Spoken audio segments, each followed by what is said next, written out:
Assalamualaikum warahmatullahi wabarakatuh. Terima kasih atas kesempatan yang diberikan kepada saya dalam menyampaikan tugas dari mata kuliah Partai Politik. Terima kasih kepada Bapak dosen Dani Muhtada. Mohon maaf atas keterlambatan saya mengirimkan tugas. Di sini materi saya yang akan saya sampaikan adalah perbandingan pemilu, masa Orde Baru dan Reformasi.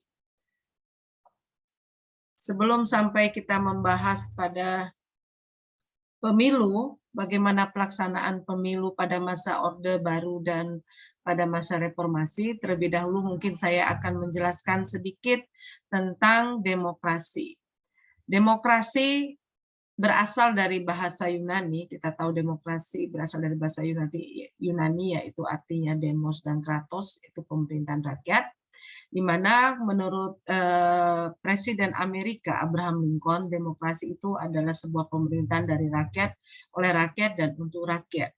Kemudian menurut Sidney Hook, demokrasi itu adalah bentuk pemerintahan di mana keputusan-keputusan pemerintah yang penting secara langsung atau tidak langsung didasarkan pada kesepakatan mayoritas yang diberikan secara bebas dari rakyat dewasa. Dan kemudian menurut C.F. Strong, demokrasi itu adalah suatu sistem pemerintahan di mana mayoritas anggota dewasa dari masyarakat politik ikut serta atas dasar sistem perwakilan yang menjamin bahwa pemerintahan akhirnya dapat dipertanggungjawabkan. Kemudian ada setidaknya dua asas pokok dari sebuah demokrasi, yaitu yang pertama adalah pengakuan partisipasi rakyat dalam pemerintahan, seperti pemilihan presiden dan wakil presiden, kepala daerah, atau juga pemilihan wakil rakyat atau legislatif. Yang kedua, asas dari sebuah demokrasi, di mana sebuah negara menganut asas demokrasi yaitu adanya pengakuan hak warga negara atau hak asasi manusia. Nah, di mana pemerintah berkewajiban untuk melindungi dan menegakkan hak asasi manusia demi kepentingan bersama. Berikutnya adalah bentuk demokrasi apabila kita melihat dari cara penyalurannya. Setidaknya ada dua bentuk dari cara penyaluran kehendak rakyat. Yang pertama adalah demokrasi langsung. Demokrasi langsung ini merupakan bentuk demokrasi yang semua rakyat atau warga negara ikut serta secara langsung dan aktif dalam pengambilan keputusan pemerintahan. Dalam demokrasi langsung, semua rakyat memiliki hak untuk memberikan pendapat dan keputusannya. Keputusan-keputusan rakyat tersebut berpengaruh terhadap keadaan politik yang ada. Yang kedua adalah demokrasi perwakilan. Demokrasi perwakilan adalah sistem demokrasi yang memberikan legitimasi kekuasaan kepada orang-orang tertentu yang dipilih langsung oleh rakyat untuk menjadi wakil di pemerintahan. Mayoritas masyarakat dunia menggunakan demokrasi perwakilan. Hal ini dikarenakan jumlah warga negara dan luas wilayah yang menyulitkan dalam proses pengambilan kebijaksanaan. Kemudian kita masuk kepada pemilihan umum, bahasan pokok yang akan kita bahas pada materi kali ini. Setidaknya ada 4 fungsi dalam pelaksanaan pemilihan umum. Yang pertama adalah pembentukan legitimasi penguasa dan pemerintah. Yang kedua adalah pembentukan wakil politik rakyat. Yang ketiga adalah sirkulasi elit penguasa. Yang keempat adalah pendidikan politik. Jadi pemilu merupakan bagian dari bagaimana pemerintahan itu adalah sebuah pemerintahan yang legitimate, yang kemudian pemerintahan dan bagian dari proses sebuah pendidikan politik kepada rakyat, dan supaya juga tidak ada kekuasaan yang berlangsung terlalu lama. Jadi ada pergantian kepemimpinan tapi dilakukan secara konstitusional. Tujuan diselenggarakannya pemilu yang pertama adalah pemilu itu sebagai dari implementasi kedaulatan rakyat. Yang kedua adalah pemilu sebagai sarana membentuk perwakilan politik. Yang ketiga, pemilu adalah sarana untuk pergantian pemimpin secara konstitusional. Yang keempat, pemilu sebagai sarana partisipasi politik masyarakat. Yang kelima, untuk menjaga kesinambungan pembangunan nasional.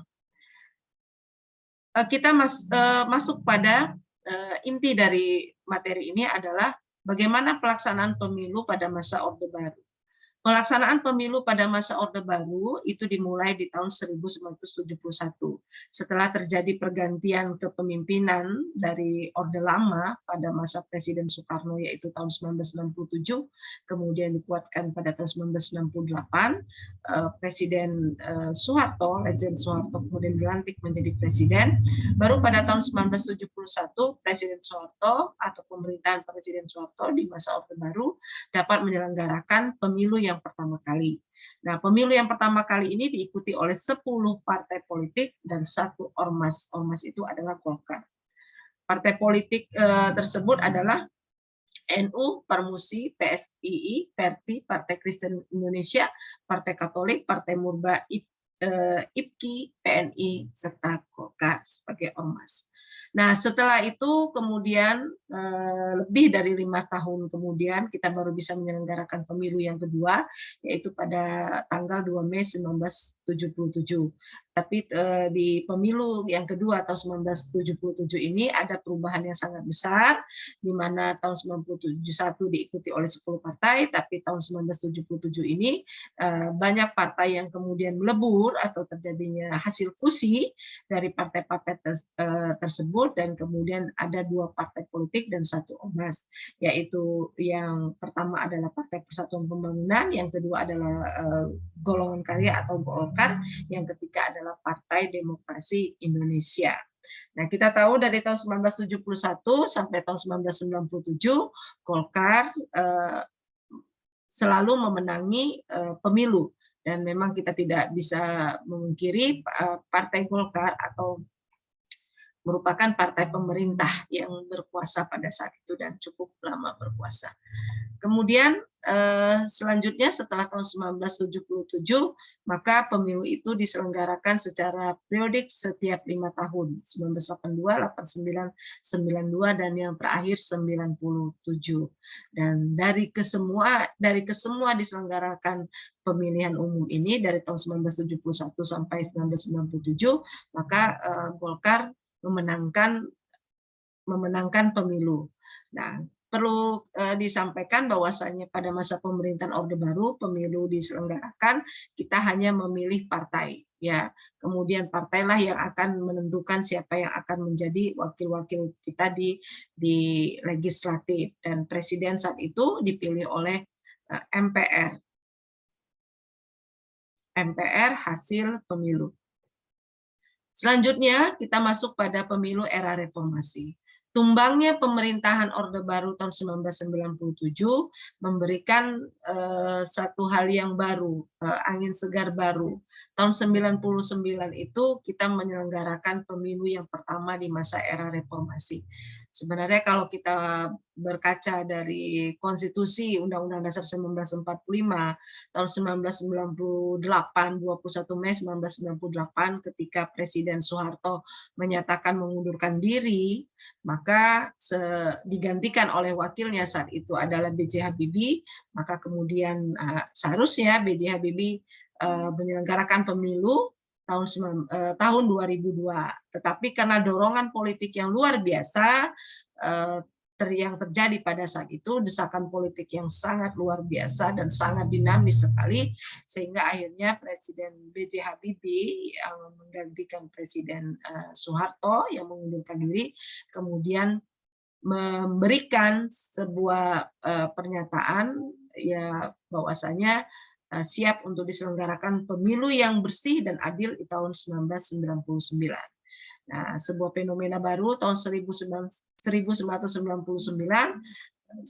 kita pemilu diselenggarakan dengan diikuti oleh 48 partai. Jadi angin segar dengan dibukanya keran demokrasi yang luar biasa, sehingga banyaklah orang-orang kemudian yang membuat partai politik untuk bertarung pada pemilu tahun 1999.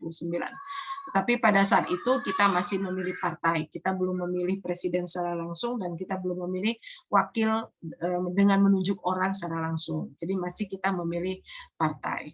Nah, kemudian pada tahun 1999, Partai Demokrasi Indonesia Perjuangan yang dipimpin oleh Megawati Soekarno Putri itu memenangkan pemilu. Jadi sebenarnya PDIP itu berasal dari PDI yang kemudian terjadi gejolak di PDI tahun 1997 yang kemudian akhirnya Megawati keluar dari PDI dan membuat sebuah partai baru yang kita kenal dengan nama PDI Perjuangan dengan lambang banteng moncong putih. Nah, kemudian karena pada tahun 1999 itu presiden masih dipilih oleh MPR, maka suasana politik yang luar biasa, kelompok-kelompok kanan dan kiri yang luar biasa, dan kemudian Amin Rais membuat dari Partai PAN, Partai Amanat Nasional, membuat sebuah kelompok yang kita kenal dengan nama Poros Tengah. Nah, kelompok Poros Tengah inilah kemudian sedikit mendinginkan keadaan politik yang bergejolak pada saat setelah selesai pemilu tahun 1999 dan mengusung Abdurrahman Wahid atau Gus Dur sebagai presiden yang dipilih oleh MPR, yang kebetulan pada saat itu Gus Dur mendirikan Partai Kebangkitan Bangsa, yang kita kenal dengan nama PKB. Kemudian tahun 2004 diselenggarakanlah pemilu secara langsung. Amandemen Undang-Undang Dasar 1945 memberikan perubahan yang luar biasa dalam demokrasi di negara kita, di mana pada saat itu kemudian kita bisa menyelenggarakan pemilu secara langsung yang sebelumnya sempat diragukan. Jadi perubahan amandemen Undang-Undang Dasar 1945 memang setidaknya mengarah pada sebuah perubahan yang dapat mengakomodir keinginan-keinginan rakyat. Maka terpilihlah Susilo Bambang Yudhoyono sebagai presiden pertama yang dipilih secara langsung oleh rakyat dari partai baru, partai yang sangat baru, yaitu Partai Demokrat yang baru ikut tahun 2004, yang kemudian ketua umumnya terpilih sebagai yang memenangkan pemilu. Tapi Partai Demokrat bukan partai pemenang pemilu, cuma presidennya dari Partai Demokrat. SBY memimpin pemerintahan selama 2 periode 2004 sampai 2014. Nah, inilah sedikit gambaran. Kemudian kita melakukan pemilu 2014 sampai 2000 yang terpilih adalah Presiden Joko Widodo, dan kemudian 2019 kita menyelenggarakan pemilu dan masih terpilih Joko Widodo untuk 2 periode. Nah, kemudian insya Allah kita akan menyelenggarakan lagi pemilu pada tahun 2024. Jadi kalau kita lihat di pemilu di dua masa pemilu, di Orde Baru dan di Orde Baru dan di era reformasi, ada 2 hal dari asas. Yang pertama adalah Orde Baru kita kenal dengan istilah luber, langsung, umum, bebas, dan rahasia. Langsung artinya dalam menyelenggarakan, dalam memilih itu tidak dapat diwakilkan, jadi harus orang yang langsung, dan kemudian diselenggarakan secara umum, terbuka, ya siapa saja yang sesuai dengan syarat dapat mengikuti pemilu. Kemudian kita bebas memilih partai apa yang akan kita pilih, dan kemudian apa yang jadi pilihan kita itu dirahasiakan atau tidak ada yang mengetahuinya. Jadi yang tahu hanya kita dan Tuhan. Kemudian pada masa reformasi masih sama asasnya luber, tetapi kita menambahkan jujur dan adil.